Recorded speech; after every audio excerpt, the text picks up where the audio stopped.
Hello everyone, welcome to Toyeen Talks. Báwo ló ṣe ń lọ lọ́dọ̀ yín?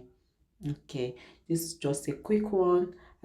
She carry me by the hand, hold me like this when he show me yare. Joko. I sat down. I was crying. Mi wa bi síbí kó wá sunkún. Nu ojú ẹ, ẹkún tó ti sun ti tó. She's a widow too. And she told me the story of her life. She told me how she overcame a lot of things. She told me how she moved. She told me how she was able to take care of her children. She told me everything I needed to do, everything I needed to know. And gradually, she was doing a backup checkup, like follow up. How are you, my darling sister? How are you doing today? How is this? How is that? Tí ó bá sí yẹn, àwọn ará Redeem a máa sọ fún mi pé Jesu lọ́kọ opó.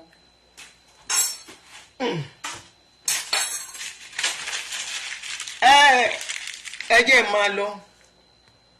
Naomi and Ruth they are the accused. Naomi is the accessory to now everyone said I mean, I know sorry, no, I know it is you. I know your comment is always something else. Naomi is the accessory to the rape. Ruth ṣe náà ni. Ruth self agro don catch am well. That's why Ruth no fit hold body. Ẹ máa bá yé èèyàn kan jẹ́. Ayẹyẹ dẹ̀kẹ̀rí ẹ̀ lè fi kíní tà ń sọ yẹn lè fi ṣeré. Nonsense. Àwọn ọmọ tí yín dẹ̀ wà bí tán wà tó ń gbádùn ayé wọn. A sọ fẹ́yàn kan pé kíní.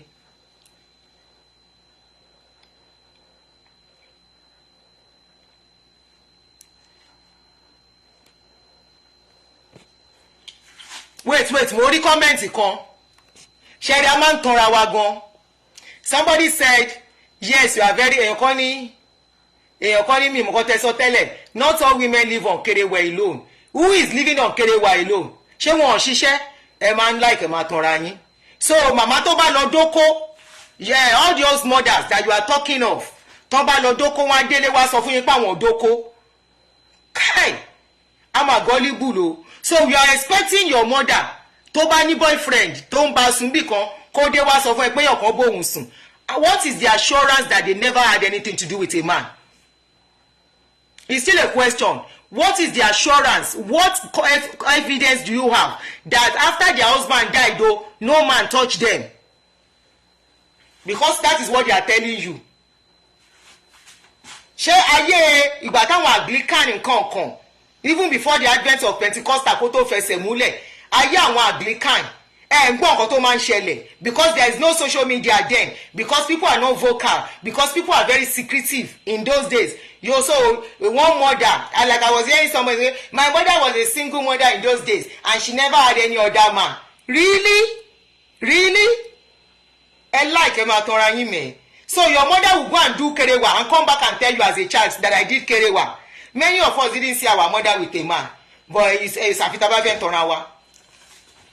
The same way our children will say, we never do Kerewa. We don't see our mother with a man. In the next how many years from now, when they will take microphone, I love my mother is this, my mother is that. In fact, after our father left him, we didn't see her after our father left her, we never saw her with another man. She stood to take care of us and there was no man. When you go to school, before you come back, mama don't collect wetin she won't collect, the person don't waka go. How you won't take know?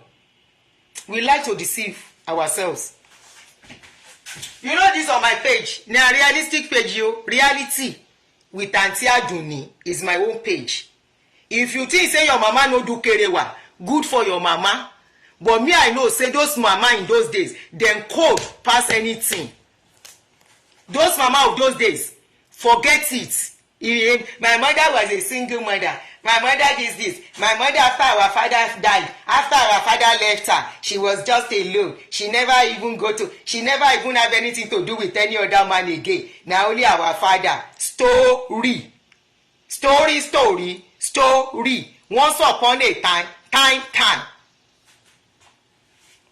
Na lie. Correct lie. Because your mama will not come and tell you, say, I do anything. It is not your business. It is not your business. The same way it is not your children's business for whatever you do. It is a lie. How many of you single mother of today are not doing kerewa? Tomorrow now, your children will give that kind of testimony. You will say it is true. If you dey look for people where they lie too much. So tomorrow now, your children too will come and give testimony that when their father left them, there was no other relationship, no other man. You swear that since you leave your husband, since your husband leave you, nothing, no man climb you again. Swear. If no man climb you, now you say you no see man. Honey, son. What's up? Oh, okay. Okay. Mo fẹ́ ṣe àṣàrò fún un. Mo ṣe show.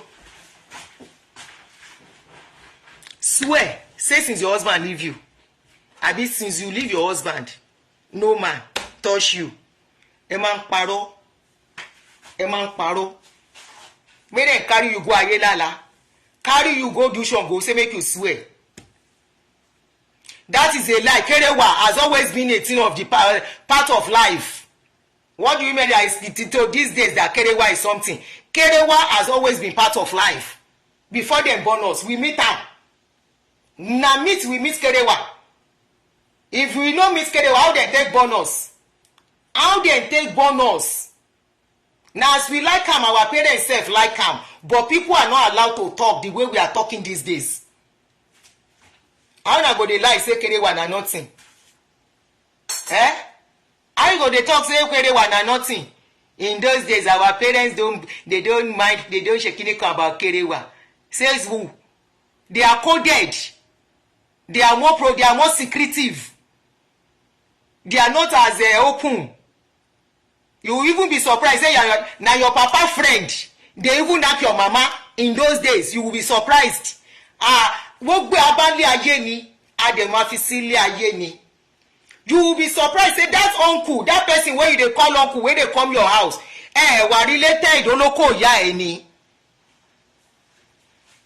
You will be shocked. Say that uncle, where they always come, as a friend, as your daddy's friend, as that's your uncle, where they help your mama, you will be shocked. Oloko ya eni.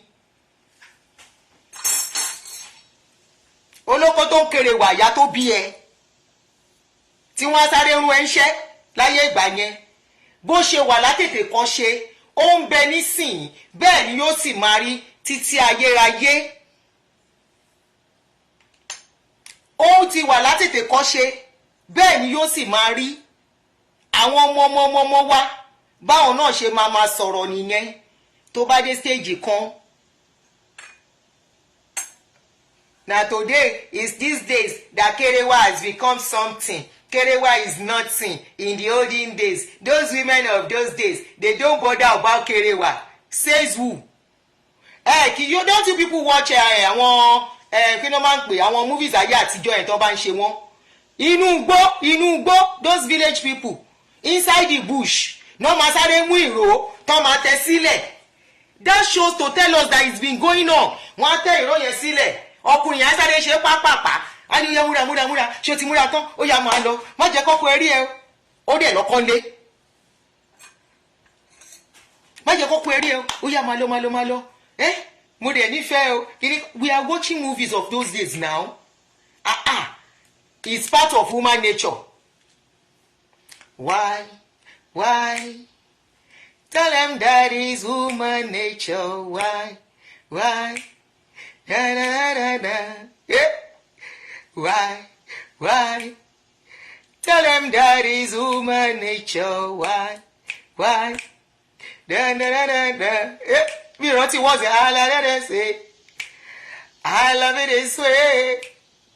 Why? Tell them that is human nature. Why? It's a woman nature. Mama of those days, they never did it. My paper don't come. Mama of those days, they don't do it. Mama of those days, they didn't come. They are woman being. Love you guys. Baba Kumuyi, release your remaining doctrine so that people can be free. Bye guys. and get àròdàn, God bless you. Wọ́n á ní lọ sílé ẹ̀kọ́ ìgbàgbé, lọ sílé wọ́n wá rán àwọn ọmọ lọ sọ́nà jíjìn. À ń wo nínú movie. In those days, I can talk of 30-something years ago, 40-something years ago, when we will be watching ayé àwọn those movies that are kí ló ṣe máa ń pa àwọn movie ńlá yẹn tá máa ti bọ VHS. When you are watching it, they were doing all these things in movie. Then that shows it's been happening tipẹ́tipẹ́. When we were still in our 20s, some of us were in their late teenagers. We will all sit down and be watching movies like that. Movie àwọn Johnson kí ni wọ́n ń pè wọ́n, àwọn Ade Love, àwọn kọ̀ọ̀kan bẹ́ẹ̀ yẹn. Why did they input all those things in the movie if it has not been happening? I don't like deception. I don't like lies. I don't like some people claiming to be saints or claiming that no, me I'm different. You will hear some women kí ló ń fi Kerewa ṣe instead of them to say páwọn ò rọ́kọ. Kò sí nǹkan tó ń fi Kerewa ṣe, me I'm okay. Kerewa ń ṣe big deal. That's a lie. If you see correct Kerewa, you will embrace it. You are not seeing correct Kerewa. That is why you are. Mo fẹ́ ṣàṣàrò. I want to make porridge. I want to make meat pie. That àròdàn, you ate it with passion. Ó dàbọ̀. Bye. Thank you all for watching. Till I'll see you in my next video. Stay safe, stay blessed. I love you all. Bye.